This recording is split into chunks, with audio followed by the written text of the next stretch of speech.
महाराणा प्रताप इथं आर्थिक विकास महामंडळाचे कार्यालय छत्रपती संभाजीनगर जिल्हाधिकारी कार्यालय येथे निश्चित अधिकृत फलक लावण्यात आले। संपूर्ण महाराष्ट्र राजपूत सकल समाजाची मागणी होती।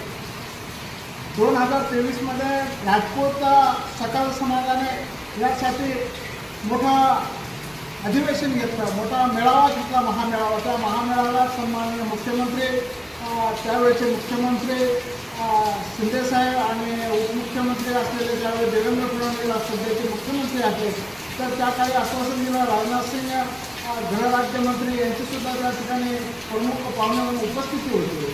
3 लाखाच्या वर असलेल्या त्या जनसमुदायामध्ये आश्वासन दिल्यानंतर त्याचा पाठपुरावा सुरू असल्यानंतर काल छत्रपती संभाजीनगरमध्ये महाराष्ट्र राज्याचा राजपूत शूरवीर, राजपूत समाजाचा शूरवीर महाराणा प्रताप आर्थिक विकास महामंडळ या ठिकाणी कार्यालयाचं मुख्य कार्यालय सुरू झाले। याचा फलक काल जिल्हा कार्यालयाच्या वतीनं लावण्यात आलं। याचा आनंद सकल राजपूत समाजाला झालेला आहे।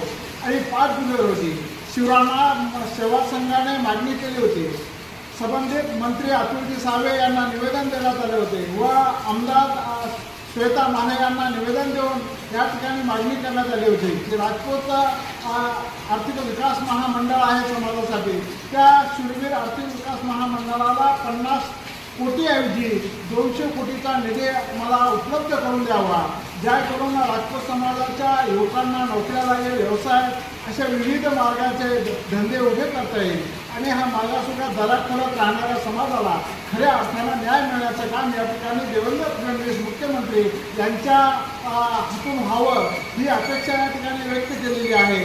आम्हाला आनंद होतो सकल समाजाला की आम्ही जो महामेळावा घेतला त्यातून हा मोठा आम्हाला न्याय मिळत आहे, तो लवकरात लवकर व्हावा यासाठी शिवराणा सेवा संघ याचा आनंद व्यक्त करत आहे। मी लालचंद टाटू, भावसिंग बैनाले, गोवर्धन शेवगण या ठिकाणी, गणेश राजपूत या ठिकाणी उपस्थित आहे। आम्ही सगळे मागणी करत आहोत की हा आनंद आम्हाला द्विगुणित करावा तातडीने।